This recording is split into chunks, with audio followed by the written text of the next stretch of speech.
Okay. So అలా 30 compressions ఇస్తారు, 2 breaths. మీ దగ్గర ఇలాంటి ఇది యాంబూ మాస్క్ అంటారు దీన్ని. సో ఇది హాస్పిటల్స్ లో కానీ అన్ని అంబులెన్స్ లో ఉంటుంది. సో ఇది బ్రెత్స్ ఇవ్వడానికి, అంటే కృత్రిమంగా గాలి ఇవ్వడానికి పనిచేస్తుంది. సో ఒక 2 బ్రెత్స్ ఇస్తారు.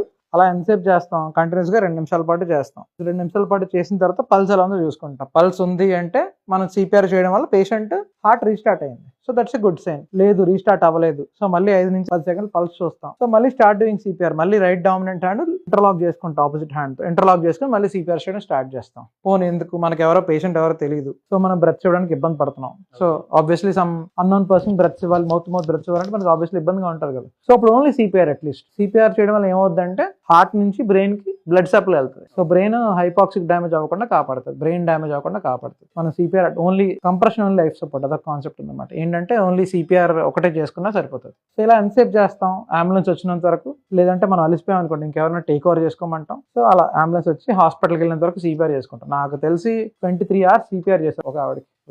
23 hours సిపిఆర్ చేస్తే ఆ అమ్మాయి ఇప్పుడు స్టిల్ సర్వైవర్.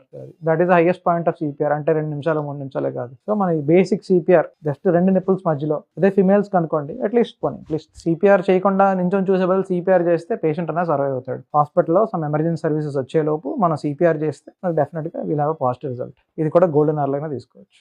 ఓకే.